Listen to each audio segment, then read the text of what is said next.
प्रिय दोस्तों, फिर एक बार स्वागत है आपका हमारे चैनल पर एक नई कहानी के साथ। इस कहानी को अंत तक जरूर देखें, क्योंकि अधूरा ज्ञान विष के समान होता है। कहानी की शुरुआत करने से पहले आप हमारे चैनल पर नए हैं तो चैनल को सब्सक्राइब जरूर करें। अब कहानी की शुरुआत करते हैं।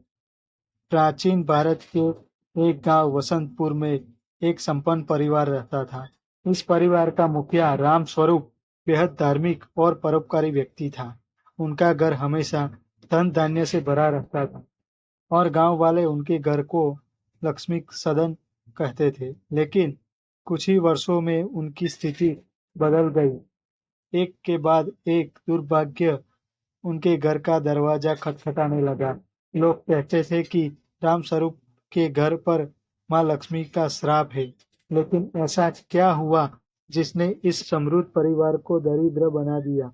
यह जानने के लिए गांव के युवा आदित्य ने एक खोजबीन शुरू की और उसे एक ऐसा रहस्य मिला जिसने सबको चौंका दिया। एक रात जब आदित्य रामस्वरूप के खंडहर जैसे घर में गया तो उसने रामस्वरूप को पूजा करते हुए देखा, लेकिन वह पूजा में प्रसन्न नहीं लग रहे थे। उनके चेहरे पर उदासी थी। आदित्य ने उससे उनसे पूछा, बाबा, क्या मैं आपकी मदद कर सकता हूँ? आपका घर कभी समृद्धि का प्रतीक था और आज यह स्थिति हो गई। रामस्वरूप ने भारी मन से कहा, पुत्र, यह सब हमारी अज्ञानता का परिणाम है। हमने अनजाने में माँ लक्ष्मी की प्रिय चीजें दूसरों को दान कर दी। उसी का श्राप हमें मिला है। आदित्य ने उत्सुकता से पूछा, कौन सी चीजें बाबा? रामस्वरूप ने कहा, चकला, बेलन, तवा, झाड़ू, आभूषण और सफेद वस्तुएं। रामस्वरूप ने पहली घटना सुनाई। कुछ साल पहले मेरी पत्नी ने हमारी पड़ोसन कमला को चकला और बेलन दान कर दिया था। कमला ने मांगते हुए कहा था कि उसके घर में चकला बेलन नहीं है। हमने सोचा मदद करना पुण्य का काम है, लेकिन माँ लक्ष्मी की चेतावनी है कि चकला बेलन कभी किसी को नहीं देना चाहिए। ये घर के अन्न और समृद्धि के प्रतीक होते हैं। उस घटना के बाद रामस्वरूप के घर का अन्न खत्म होने लगा। उनके खेत सूख गए और वे कर्ज में डूब गए। आदित्य ने सोचा, क्या चकला बेलन वापस लाना इस समस्या का समाधान हो सकता है? रामस्वरूप ने आगे कहा, दूसरी भूल हमने तब की जब मैंने अपने लोहे का तवा अपने मित्र रघु को दे दिया। वह कह रहा था कि उसका तवा टूट गया है। तवा माँ अन्नपूर्णा का प्रतीक है और इसे दान करने से घर की समृद्धि चली जाती है। तवे के दान के कुछ ही दिनों बाद रामस्वरूप का व्यापार डूब गया। उनके घर में भोजन के लिए भी पैसे नहीं बचे। आदित्य ने ठान लिया कि वह इस रहस्य को सुलझाएगा। तीसरी गलती मेरी बहू ने की, रामस्वरूप ने कहा। उसने झाड़ू अपनी बहन को उपहार में दे दी। झाड़ू माँ लक्ष्मी का प्रतीक है। इसे घर से बाहर देना माँ लक्ष्मी को बाहर भेजना जैसा है। उस दिन से उनके घर में दुर्भाग्य ने डेरा जमा लिया। हर कोई बीमार पड़ने लगा और घर की शांति भंग हो गई। आदित्य ने पूछा, क्या झाड़ू वापस लाना संभव है? रामस्वरूप ने उत्तर दिया, शायद, अगर माँ लक्ष्मी की कृपा हो। चौथी गलती मैंने स्वयं की। रामस्वरूप ने कहा, मैंने अपनी बेटी की शादी में अपनी पत्नी का एक सोने का हार अपने संबंधी को दे दिया। मुझे लगा कि यह शुभ कार्य है, लेकिन आभूषण माँ लक्ष्मी के वैभव का प्रतीक होते हैं। इन्हें देना अपनी समृद्धि के खोने के समान है। उस हार के दान के बाद रामस्वरूप का घर कर्ज में डूब गया। उसका वैभव समाप्त हो गया।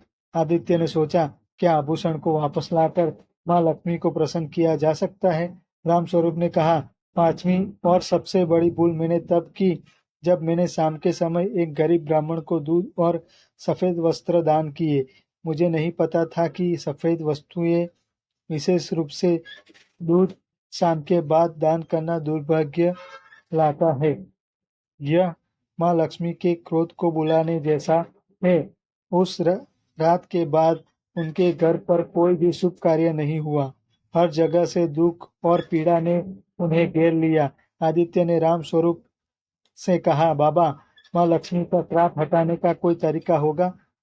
हमें माँ से क्षमा मांगनी होगी और उन वस्तुओं को वापस लाने का प्रयास करना होगा।